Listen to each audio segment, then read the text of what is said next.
After completing the Stanley Kubrick Archives book, I still had some unfinished business. Stanley Kubrick's unmade Napoleon film. The chapter on the project in the Archives book showed only a tiny fraction of what was contained in the archives. In the late 1960s, Kubrick immersed himself in a period of intense research, amassing a huge collection of material, including about 15,000 location scouting photos and a database of nearly 17,000 Napoleonic images. I remember we lost our dining room to that. Yes. All of a sudden overnight he pushed all the furniture out and put this in. After many drafts and consultations with historical experts, he authored a screenplay himself. In 1969, when Kubrick was on the verge of beginning shooting, MGM pulled out from the project because they feared a historical epic would not do well at the box office. He was never able to obtain financing, and after a few more years of attempts to get the project back off the ground, he was forced to shelve it. And I remember how depressed he was when MGM pulled the film.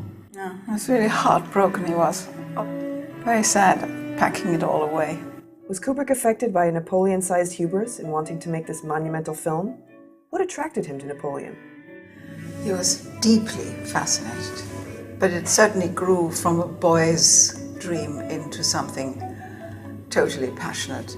And the more he read, the more amazingly did kind of all of Europe rise in front of a young American. And he loved the love story, which is a huge fantasy of men who find themselves to become powerful and then are jilted, and the revenge. What fascinated Stanley on Napoleon was not only this amazing personality that was so successful, but that out of this success came the self-inflicted failure. Could he have really pulled it off, and if so, what kind of genre-changing, paradigm-shifting film would it have been? Following 2001, the most influential sci-fi movie of all time, this journey into the life and times of Napoleon would have been as much, if not more, groundbreaking and grandiose. We didn't have a Josephine yet, but we had lots of characters. All the other characters would have been relatively easy to cast. And where do you do the big battles? That was Romania, and then lots of locations in France. We were so ready. We were ready to go to Romania to do first Italian campaign and the Russian campaign with the Romanian cavalry. And we had the paper costumes already designed and in place mentally, how it would be done for the background, and many, many, many things. I like the subtitle, The Greatest Movie Never Made. Now, I'm convinced it would have been one of the greatest films ever made.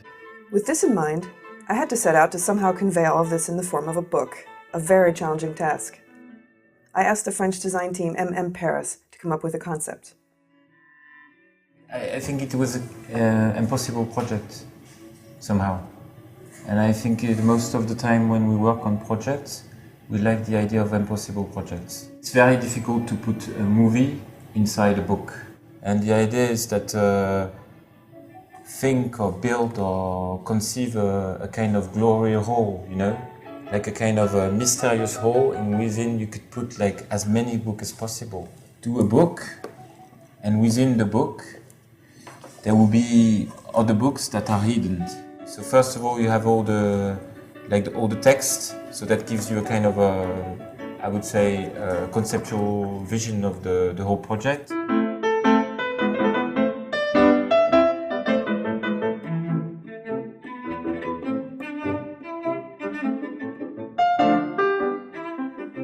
So after years of work, perhaps as many as Kubrick himself struggled to make the film, we have finally completed this set of books that is perhaps as audacious, exhaustive, and unique as Kubrick's film would have been. This is the closest anyone can get to the great mystery of Kubrick's Napoleon. It's a book that enables the reader to maybe be able to shoot this movie.